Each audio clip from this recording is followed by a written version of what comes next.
नमस्कार मित्रांनो, मराठा समाजाला कुणबी प्रमाणपत्र मिळावे या प्रमुख मागणीसाठी मनोज जरांगे पाटील यांनी मुंबईत मोठे आंदोलन करून राज्य सरकारसमोर दबाव निर्माण केला होता। त्यानंतर राज्य सरकारने GR काढत ही मागणी मान्य केली। मात्र प्रत्यक्ष अंमलबजावणीचा वेग अत्यंत कमी असल्याचे 3 महिन्यानंतर स्पष्ट झाले आहे। मराठवाड्यातील 8 जिल्ह्यांमध्ये मिळून केवळ 594 अर्ज दाखल झाले आणि त्यापैकी फक्त 98 मराठा अर्जदारांना कुणबी प्रमाणपत्र मिळाले आहे।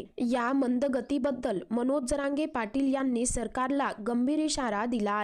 सरकारने दिरंगाई करू नये, मराठा समाजाला वेळेत कुणबी प्रमाणपत्र मिळाले पाहिजे असा ठाम इशारा त्यांनी दिला। त्यांनी अधिकाऱ्यांना दिला जाणारा आदेश कमकुवत वाटत असल्याचेही सांगितले। एवढंच नाही तर जरांगे पाटील म्हणाले की गॅजेटियरचा GR हा आमच्या लढ्याचा मोठा विजय आहे, पण त्याची अंमलबजावणी तातडीने होणे गरजेचे आहे। शिंदे समितीला नोंदी लवकर शोधण्याचे स्पष्ट आदेश दिले पाहिजेत। अर्ज कमी प्रमाणात येत असल्याबद्दल ते म्हणाले की मराठा समाजातील अनेक गरीब कुटुंबांना अर्ज कसा करावा हे कळत नाही। एवढंच नाही तर अनेक ठिकाणी अधिकारी आदेश नसल्याचे सांगतात, त्यामुळे उपयुक्त माहिती ग्रामीण जनतेपर्यंत पोहोचत नसल्याने त्यांना अर्ज भरता येत नाही, असं देखील मनोज जरांगे पाटील म्हणाले। एकंदरीतच मराठा आंदोलक नेते मनोज जरांगे पाटील यांनी सरकारला पुन्हा एकदा गंभीर इशारा दिला आहे। आता सरकारने जर दिरंगाई केली तर पुढील राजकीय वातावरण आणखी तापण्याची शक्यता व्यक्त केली जात आहे। तर या संदर्भामध्ये तुमची काय प्रतिक्रिया आहे खाली कमेंट करून नक्की कळवा।